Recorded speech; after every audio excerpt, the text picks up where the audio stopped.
Ji-hoon stood at the center of the grand chamber and looked out at 400 species. Some of them had wings. Some of them had too many eyes. Some of them floated in tanks of green liquid because they could not breathe air. Every single one of them was looking at him with the same expression. Amusement. Like he was a child about to throw a tantrum. He adjusted his color. He did not raise his voice. "The Human Federation," he said, "formally withdraws from the Galactic Council, effective immediately." A ripple of laughter moved through the chamber. Not cruel laughter, not exactly. More like the kind of laugh someone gives when a small animal tries to roar. The Teleshi delegation, tall and silver-skinned, exchanged glances with each other.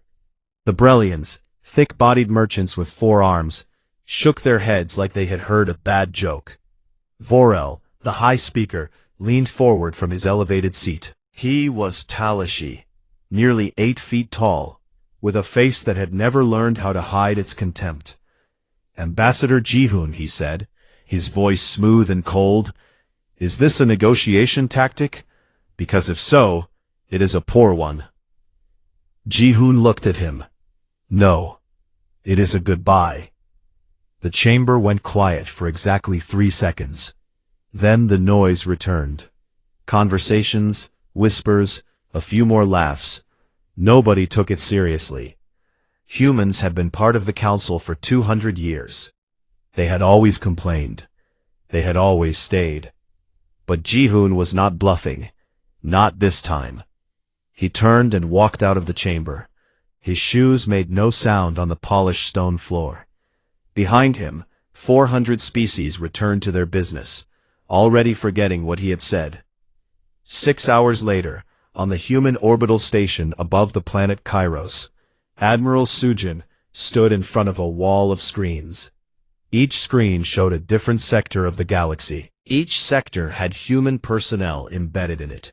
Engineers maintaining power grids, doctors running hospitals, soldiers keeping the peace on border worlds, navigators mapping safe routes through gravity storms, translators making it possible for species who had never shared a language to trade, argue, and make peace.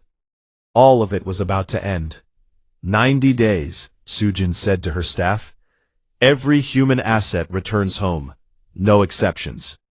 A young officer raised his hand. "Admiral, some of these systems will collapse without us. The Rathara medical stations, the Samara trade relays, "I know," Sujin said. She did not look at him. 90 days. Taeho was leaning against the far wall, arms crossed. He was the head of human intelligence, a man who collected secrets the way other people collected coins. He had warned the council 3 times in the last decade that humanity was reaching its limit. 3 times they had ignored him. "How long before they come begging?" Sujin asked him without turning around. Taeho thought about it. 6 months, maybe less. Sujin nodded. Good. On the council station, a Fenari scientist named Ilara was not laughing. She was sitting alone in her lab, staring at the data on her screen, and she was afraid. Ilara was small for her species, with pale blue skin and wide dark eyes that always looked a little sad. She had worked with humans for 30 years. She had co-authored research papers with them, shared meals with them, learned their strange habit of laughing when things went wrong. She understood something that most of the galaxy did not. Humans were not just another species in the council. They were the glue. She pulled up the numbers. 60% of peacekeeping operations were coordinated by human officers. 70% of interstellar communication relays were built on human-designed code. 40% of all medical breakthroughs in the last century had come from human research teams. The safe navigation routes through the outer reaches had been mapped entirely by human explorers. She brought these numbers to Vorel. She stood in his office, her hands shaking, and told him what would happen if the humans actually left. Vorel looked at her the way a mountain looks at a raindrop. "The humans are emotional creatures," he said. "They will calm down. They always do." "And if they don't?" Ilara asked. Vorel smiled. It was not a kind smile. Then we will manage. We managed before them. We will manage after. Ilara left his office knowing that he was wrong. She also knew that nobody would listen to her until it was too late. On the lower decks of the council station, a young human woman named Yuna was packing her recording equipment. She was a journalist, one of the last humans still on the station, and she had spent the day interviewing alien delegates about humanity's withdrawal. The responses were all the same. The Kothari warrior she spoke to laughed so hard his armor rattled. Humans fight well for their size, he said, but the galaxy does not need them. A Brellian trader waved a dismissive hand. Trade will continue. It always does.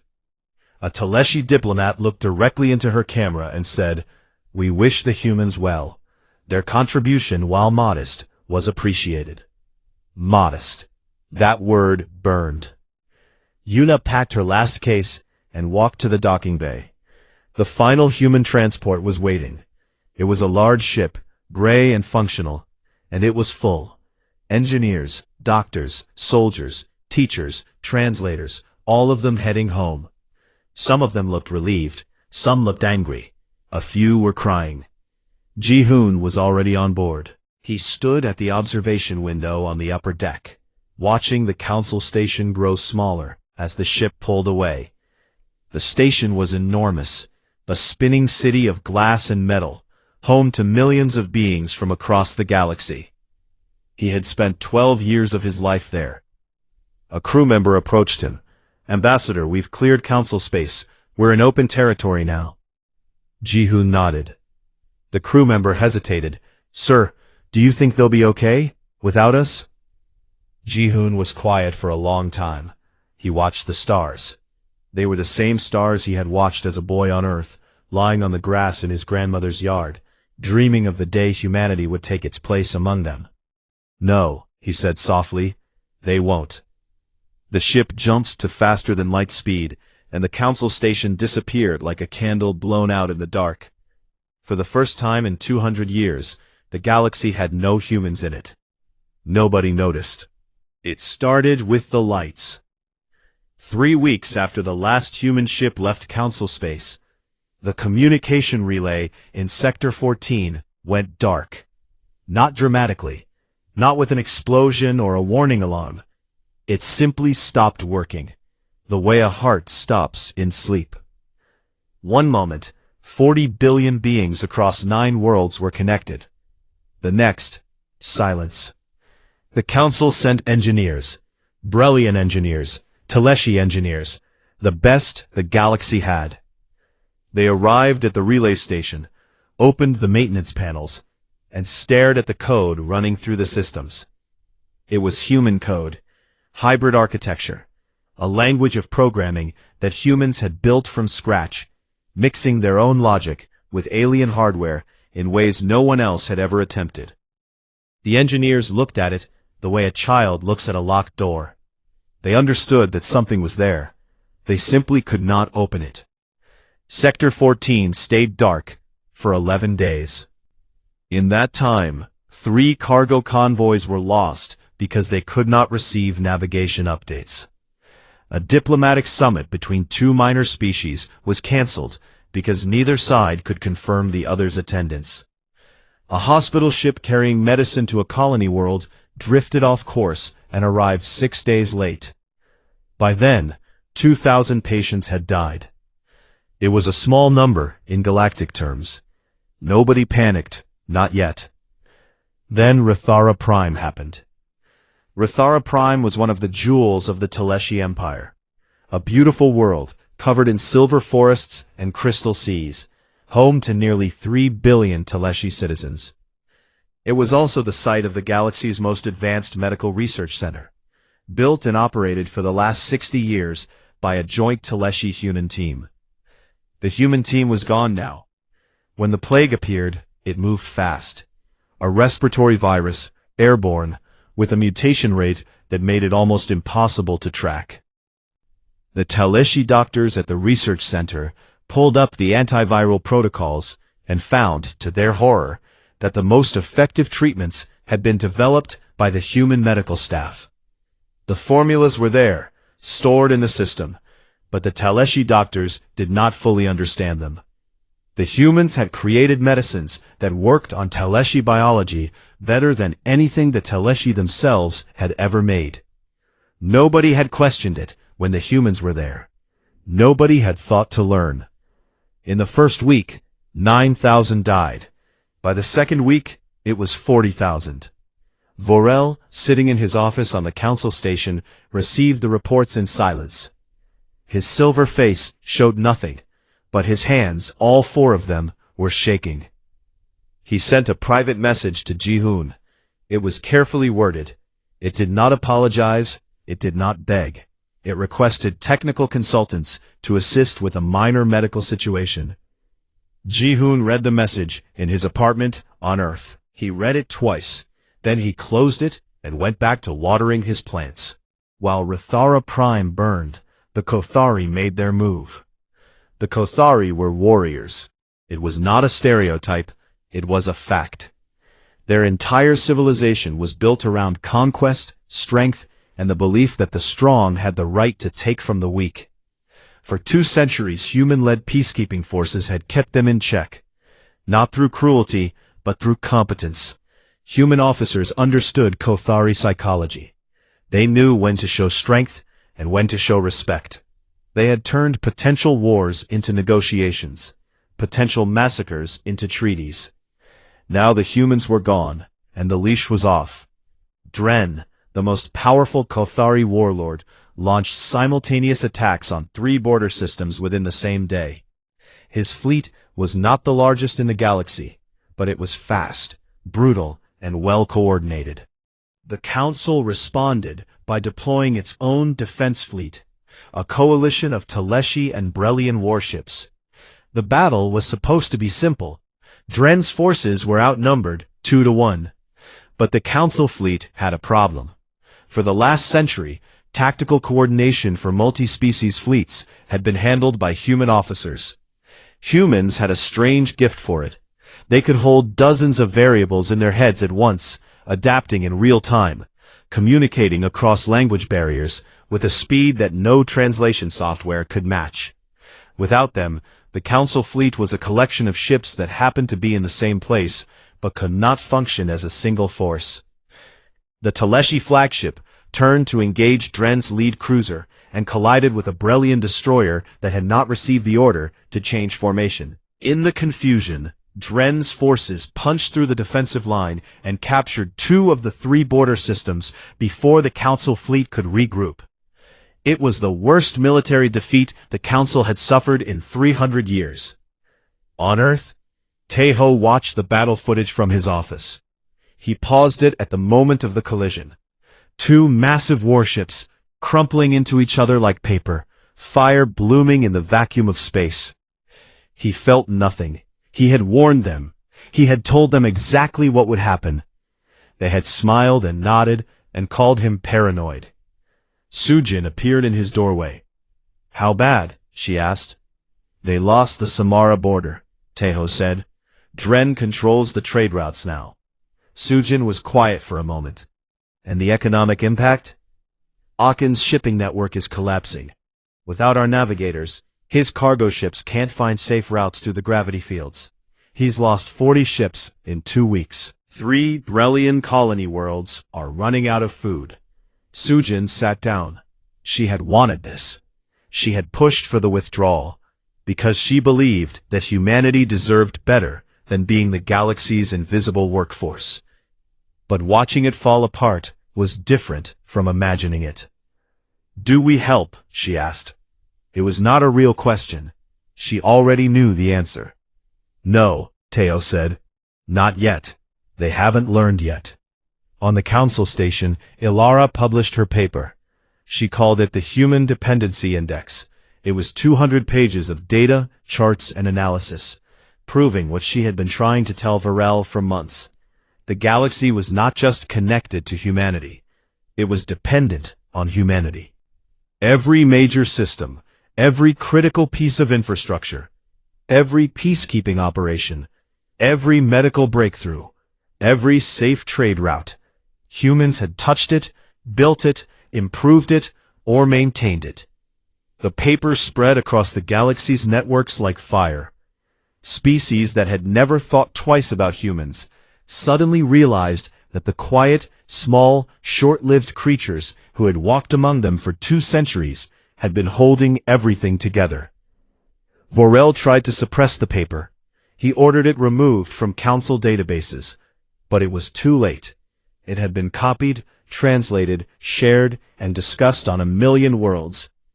And in the dark corners of the galaxy, where the communication relays had gone silent, and the peacekeeping forces had vanished, and the trade routes had become death traps, beings of every species were beginning to ask the same question. What have we done? The Galactic Council held its emergency session on the 91st day after humanity's departure. It was supposed to bring order. Instead, it became the moment everything broke. 400 species had once filled the Grand Chamber with a sense of shared purpose. Now, barely 200 remained. The rest had either stopped responding to communications, were too busy fighting wars to send delegates, or had simply given up on the idea that the council could help them. The chamber felt hollow, like a house where half the family had moved out, and the ones who stayed could not stop arguing. Vorel stood at the high speaker's podium and tried to call the session to order. He looked older. The silver of his skin had dulled, and his voice, once smooth and commanding, cracked at the edges. He began with a speech about unity, about standing together in difficult times, about the strength of the council. He got 3 sentences in before the shouting started. The Teleshi delegate from Rafara Prime was the first. She stood up, her body rigid with fury, and pointed at the Fenari section. You worked with the humans for decades, she said. You had their scientists in your laboratories. Why did you not keep their knowledge? Why did you let them walk away with the cures that could have saved our people? Ilara was not at the session. She had already fled. But the Fenari delegate who was there had no answer. He opened his mouth, closed it, and sat down. Then the Brellians turned on the Cathari. Your wars are starving our colonies, Okan roared from his seat, his forearms slamming the console in front of him. Your warlord has seized the trade routes. Our children are hungry because of your barbarism. He was young, scarred, and clearly enjoying himself. Perhaps, he said, your children should learn to fight for their food. The chamber exploded. Delegates from 12 species stood up at once, all shouting, all accusing. The translation system struggled to keep up, turning the noise into a storm of overlapping languages and meanings. Vorel banged his staff against the podium so hard it cracked. Nobody listened. By the time the session ended, 7 species had formally withdrawn from the council. The oldest and most powerful institution in the galaxy was falling apart, and the beings who had built it could not agree on who to blame. Most of them blamed the humans. It was easier that way. While the council crumbled, Dren expanded his empire. The Battle of Samara Gate was not really a battle. It was a slaughter. Dren brought 300 warships to the gate, a massive space station that controlled the intersection of 12 major trade routes. The council sent a defense fleet of 500 ships drawn from 6 different species. On paper, the council should have won. In reality, they never had a chance. The 6 species had never fought together without human coordination. Their communication systems used different frequencies. Their tactical doctrines contradicted each other. The Teleshi preferred long-range bombardment. The Brellians favored close assault. The Fenari ships were designed for stealth, not open combat. Dren hit them with a single focused strike at the center of their formation. The council fleet tried to respond, but orders from 6 different admirals collided and canceled each other out. Ships moved in wrong directions. Friendly fire destroyed a Fenari cruiser. A Brellian carrier trying to retreat crashed into the gate itself, tearing a hole in the station's hull. Dren took Samara Gate in 4 hours. 40% of all galactic trade flowed through that single point. When it fell, the economy fell with it. On Brellian worlds, food prices increased 10 times in a single week. On Teleshi colonies, power systems failed because replacement parts could not be shipped. On a dozen smaller worlds, governments collapsed as their citizens rioted for resources that were no longer coming. And then came the refugees, billions of them, from every species, from every corner of the galaxy, fleeing wars and famine and plague, and the simple, terrible reality that their civilization was coming apart. They packed onto ships, onto shuttles, onto anything that could fly, and they ran. But there was nowhere to go. The species that still had stable worlds closed their borders. The Teleshi refused to accept Kothari refugees. The Brellians turned away Fenari ships. A convoy of mixed-species civilians, nearly 500,000 beings, arrived at the border of Teleshi space and was told to turn around. They had nowhere to turn around to. They drifted in open space for 3 weeks. By the time a Fenari rescue ship found them, a quarter of them had died from starvation and oxygen failure. The refugee camps that were eventually set up were nightmares. They had been designed by human humanitarian teams during the last major crisis, 50 years ago. Without humans to maintain them, the camps fell apart. Water recyclers broke, medical supplies ran out, disease spread. In one camp on the edge of Brellian space, conditions became so bad that the refugees fought each other for scraps of food. Yuna watched all of it from Earth.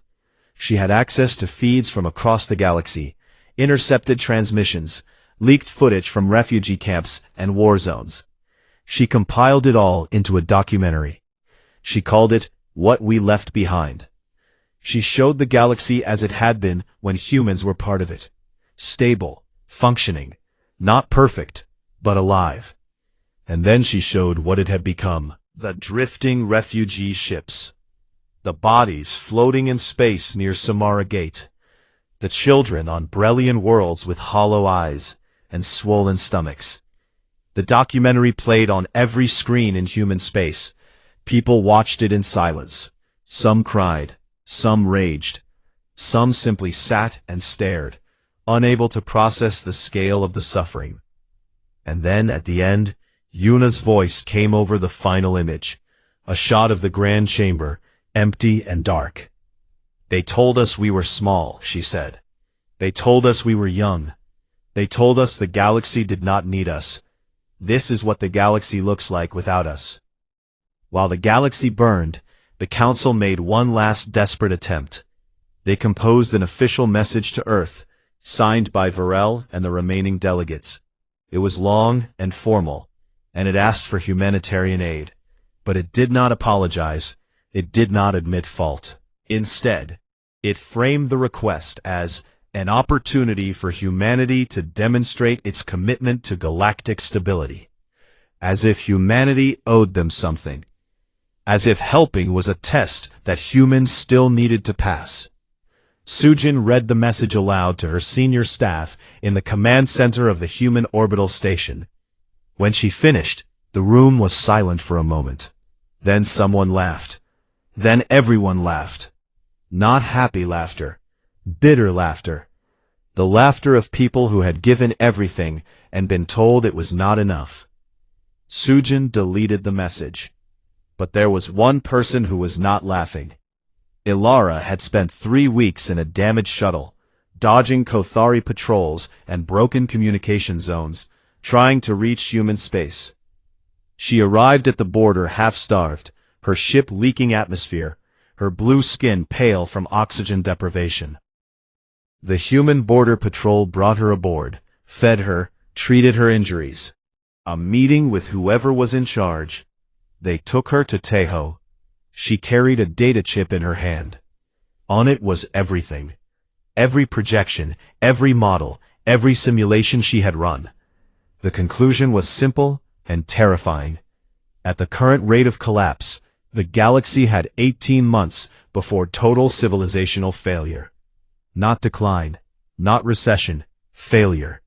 The kind of failure that takes thousands of years to recover from, if recovery comes at all. Taeho looked at the data. He compared it to his own projections. They matched. He picked up his communicator and called Hana. "We need to talk," he said. Outside the window the stars burned the same way they always had. But the spaces between them, the vast dark places where civilizations lived and traded and fought and dreamed, were going quiet. One by one, the lights of the galaxy were going out. Hana was 34 years old, and the weight of a galaxy was sitting on her shoulders. She stood at the window of her office in the Human Federation's Capitol building on Earth, looking out at a city that was peaceful, clean, and alive. Children walked to school below. Trees lined the streets. The sky was blue and clear, and somewhere a bird was singing. This was what humanity had built for itself. This was what it had protected by walking away. And now everyone wanted to know if she would give it up again. The data chip Ilara had brought sat on her desk. She had read its contents 4 times. 18 months. That was how long the galaxy had before the collapse became permanent. After that, the damage would be too deep. Entire species would lose space travel. Worlds would be cut off from each other forever. 1,000 years of galactic civilization would simply end. Hana closed her eyes. She could hear Sujin's voice in her head, sharp and clear. Let them burn. They earned it. And part of her, a small and tired part, agreed. But a larger part of her remembered something her mother had told her when she was young. Being strong does not mean hitting back. Being strong means knowing you could hit back and choosing not to. She opened her eyes and called a session of the Human Federation Parliament. The Parliament chamber was round, built from wood and glass, nothing like the cold stone of the Galactic Council. Every seat was filled. Representatives from every human colony, every station, every outpost. They had come because they knew what was about to be discussed. The question that had been hanging over humanity since the day they left. Do we go back? Sujin spoke first. She stood in her admiral's uniform, her back straight, her face hard as iron. They laughed at us, she said. They used us. They built their civilization on our work, and then told us we were not worthy of a seat at their table. And now that their table is broken, they want us to fix it. She paused. I say no. I say we let the galaxy learn what happens when you throw away the people who held you together. The chamber was quiet. Many nodded. The wounds were still fresh. Every human alive remembered the jokes, the disrespect, the centuries of being treated as lesser. Then Hana stood. She was not tall. She was not loud. She did not have Sujin's military bearing or Taeho's cold intelligence. What she had was something simpler. She spoke like someone who meant every word and had nothing to prove. Admiral Sujin is right, Hana said. They did laugh at us. They did use us. And if we go back the way we left, as servants, as the quiet workers nobody thanks, then she is right to say no. She let that sit for a moment. But I am not proposing that we go back the way we left. I am proposing that we go back as something new. She held up a document. I call this the New Accord. These are our terms. Non-negotiable. She read them aloud. A permanent senior seat on the Galactic Council with full veto power over all military and economic decisions. A formal public apology from every remaining Council species, broadcast to every inhabited world. Full recognition of humanity's contributions to galactic civilization. Written into the Council's founding documents. Human oversight of all peacekeeping and infrastructure operations for 50 standard years. And reparations, real and meaningful, for every human who had served the galaxy and been repaid with contempt. The chamber buzzed. It was bold. Some said it was impossible. Who would agree to these terms? Hana's answer was simple. Species that want to survive. she sent the new accord to what remained of the Galactic Council. For 3 days, there was silence. Then, one by one, the responses came. The Brellians argued over the reparations clause for 12 hours, and then agreed. The Teleshi delegation took the longest. Varel himself had to sign it. His hand shook when he did. They had no choice. Everyone knew it. While the diplomats negotiated, Captain Minho was breaking orders. Minho commanded the deep space vessel Baekdu, a mid-sized warship with a crew of 200. He had been stationed near the human border with instructions to observe and report. Nothing more. Do not engage. Do not intervene. Do not cross into Council space. But Minho's sensors were picking up signals from Samara Gate. Distress signals. Millions of refugees trapped on the damaged station and the camps around it. Food supplies gone, water recyclers failing, children dying of diseases that humanity had cured decades ago. Minho sat in his captain's chair and listened to the signals for 1 full day. He heard a Brellian mother calling for help, her voice breaking as she described her daughter's fever. He heard a Fenari doctor begging for antibiotics. He heard a Kothari soldier, his voice barely a whisper, asking if anyone was out there. On the 2nd day, Minho gave an order. Set course for Samara Gate, full speed. His first officer stared at him. Sir, our orders are to observe. If we cross the border... I know what our orders are, Minho said. Set the course. The Baekdu crossed into Council space at dawn. It arrived at Samara Gate 6 hours later. The station was a ruin. Hull breaches sealed with emergency patches. Power running at 15%. Refugee ships docked to every available port, packed so tightly that some of them were welded together. Minho opened his cargo bays. The Baekdu carried enough food, water, and medicine for 6 months. He distributed all of it in 3 days. His medical team set up emergency stations on the main concourse of the gate. His engineers patched the power grid and got the water recyclers running again.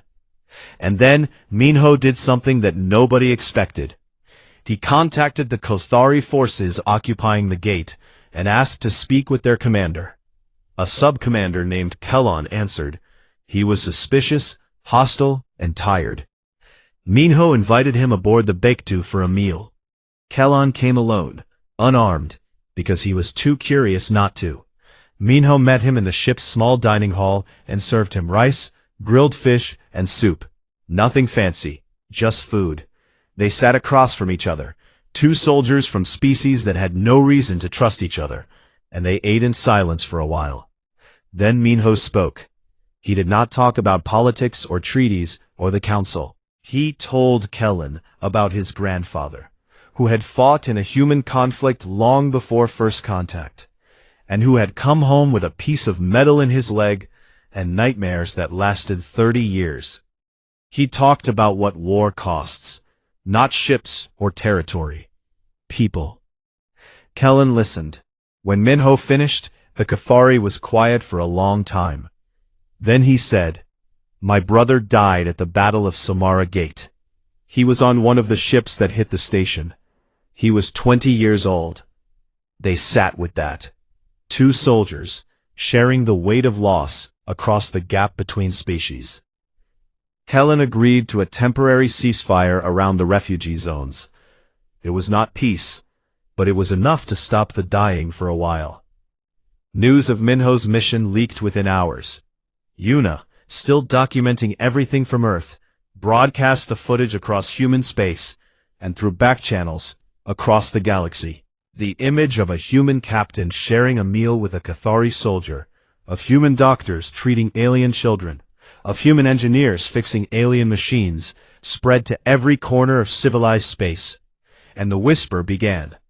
Quiet at first, then louder. Species that had cursed humanity's name, that had blamed humans for the collapse, that had insisted the galaxy was better without them, now said something different. The humans are coming back. On the council station, Vorel sat alone in his office. The apology document was in front of him. He had to record it.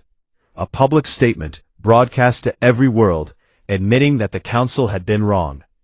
That humanity had been the foundation of galactic civilization. That the Teleshi, the oldest and proudest species in the galaxy, had been fools. He stared at the camera for a long time. Then he pressed record. His voice broke twice. His eyes, silver and ancient, filled with tears that he could not hide. He said the words that no Teleshi had ever said to any species. "We were wrong. We are sorry. Please come back." It was the most watched broadcast in the history of the galaxy. And somewhere on Earth, an old man named Ji-hoon watched it from his living room, nodded once, and sent a message to Hana. It said, "Don't become what they were." They came out of faster than light in perfect formation. 500 warships first, arranged in a crescent that stretched across 10,000 kilometers of space. Behind them, 2,000 support vessels, carrying engineers, doctors, teachers, translators, and every piece of equipment needed to rebuild a galaxy. And behind those, 10,000 civilian ships, volunteers from every human colony who had watched the galaxy fall apart and decided they could not stand by any longer. Admiral Sujin stood on the bridge of the flagship Hala and watched the formation settle into position. She had spent months arguing against this moment. She had called it foolish, sentimental, and dangerous. But now that it was here, now that she was looking at the largest fleet humanity had ever assembled, she felt something she had not expected. Pride. The pride of a species that had been thrown away and had come back not with revenge, but with open hands. The fleet entered Council space. No one tried to stop them. There was no one left to try. Across the galaxy, beings of every species watched the human fleet on their screens. They watched in ruined cities and damaged stations, in refugee camps and hospital wards, on worlds where the lights had gone out, and worlds where the lights had never gone out, but the fear had crept in anyway. They watched, and for the first time in months, some of them dared to hope. On the Council station, what remained of the Grand Chamber had been cleaned and repaired for this day. The massive stone room that had once held 400 species now held 300. Some were new delegates, replacing the ones who had fled or been overthrown. Some were the same faces that had been there when Ji-hoon said goodbye. They looked different now, older, afraid. The great doors opened, and Hana walked in. She wore no uniform, no ceremonial robes, just a simple dark suit, the kind a teacher or an office worker might wear. She carried nothing in her hands. She needed nothing. She walked to the center of the chamber, to the same spot where Ji-hoon had stood when he delivered his farewell, and she looked up at the assembled delegates. The chamber was completely silent, not the silence of amusement, like it had been for Ji-hoon, the silence of a galaxy holding its breath. Hana spoke. Her voice was calm and clear, and it carried to every corner of the room without amplification, because the room was so quiet that even a whisper would have echoed. "We didn't come back because you asked," she said. "We came back because it's who we are." She paused and looked around the chamber, meeting eyes of every color and shape. "But understand this, we will never be taken for granted again. We are not your servants. We are not your workers. We are your partners. And if that is not acceptable, we will turn these ships around, and you will never see us again." Nobody moved. Nobody breathed. And then slowly, a Fenari delegate in the third row stood up. Then a Brellian beside him. Then a Teleshi, and another, and another. Within 30 seconds, every delegate in the chamber was standing. Some of them were trembling. A few were crying. It was not applause. It was something deeper. It was the galaxy saying, "Finally, we see you." Hana took her seat, the senior seat, the one with veto power over every decision the Council would ever make. She was the youngest being in the room, from the youngest species in the galaxy, and she was now the most powerful person in known space. She got to work immediately. While Hana rebuilt the council, Minho finished what he had started. The Baekdu led a coalition fleet to Samara Gate for the final confrontation with Dren's forces. 20 human warships, supported by Fenari scouts and Brellian heavy cruisers, dropped out of faster-than-light and surrounded the gate. Minho opened a channel. "This is Captain Minho of the Human Federation vessel Baekdu. Warlord Dren, you are occupying a civilian infrastructure point. I am requesting your withdrawal." There was a long pause. Then Dren's face appeared on the screen. He was massive, even by Kohari standards, with a scarred face and eyes that had seen 100 battles. He looked at Minho the way a predator looks at something it cannot decide is prey or equal. "Human," Dren said. "I took this station because no one else could hold it. When the council ran, when the traders fled, when the peacekeepers vanished, I held this station. I kept the trade routes open. I fed the refugees when your precious council would not." Minho said nothing. He waited. Dren leaned closer to the screen. "I did not fight you because I hate you. I fought because someone had to hold the line. And you were not here." The bridge was quiet. Minho's crew watched him, waiting. "We're here now," Minho said simply. Dren stared at him for a long time. Then something shifted in his face. Not defeat. Recognition. He nodded once. "Then the line is yours," he said. Dren surrendered his fleet without a single shot fired. 300 Kothari warships powered down their weapons and opened their docking ports. Dren himself came aboard the Baekdu, not as a prisoner, but as a soldier looking for a new command. He requested integration into the new peacekeeping force under human leadership. Minho shook his hand. It was the first time a human and a Kothari warlord had ever shaken hands. Yuna, who had traveled with the fleet to document the return, captured the image. It became the most famous photograph in galactic history. In the weeks that followed, the galaxy began to breathe again. Human engineers reactivated communication relays across 60 sectors. Human doctors deployed to plague zones on 12 worlds. Human navigators reopened safe trade routes that had been closed for months. Human translators sat down with species that had been at war and helped them find words for peace. It was not instant. It was not easy. The damage was deep, and some of it would take decades to heal. But the bleeding stopped. Teho, who had secretly embedded preservation protocols in galactic systems during the original withdrawal, activated them fully now. Communication networks stabilized overnight. Navigation beacons came back online across 30 sectors. It was his insurance policy, planted months ago, and it worked exactly as he had designed it. The galaxy's systems lit up like a city after a blackout, one light at a time, then all at once. Ilara was given a new title that had never existed before. First non-human liaison to the Human Federation. It was a diplomatic position, a bridge between humanity and the rest of the galaxy, and she was perfect for it. She had always understood both sides. She and Teho co-authored a new paper together. They called it The Architecture of Interdependence.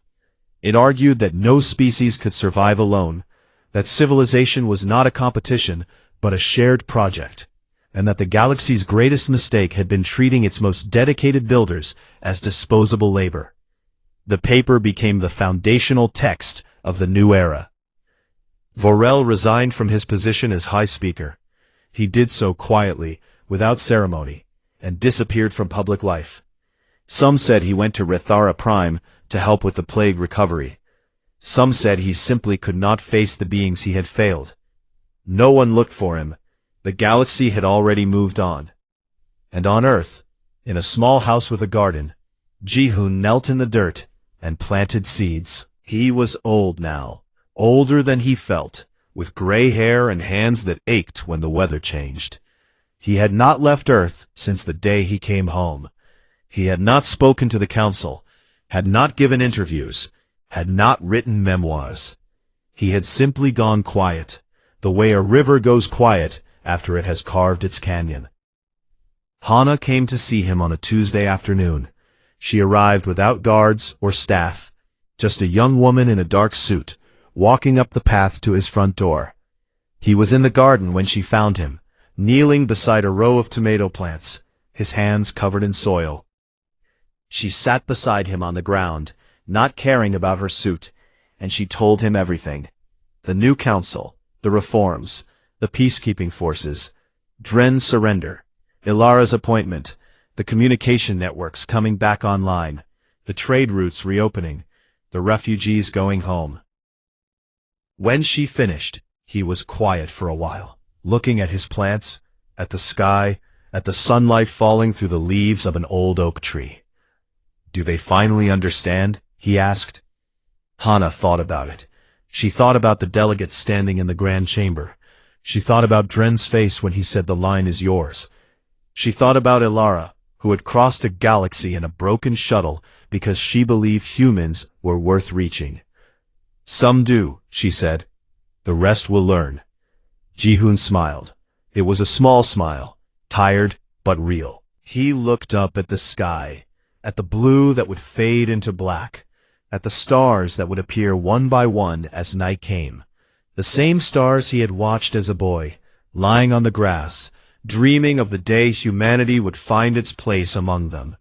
"That's all we ever wanted," he said. They sat together in the garden, the old ambassador and the young leader, and they watched the afternoon turn to gold.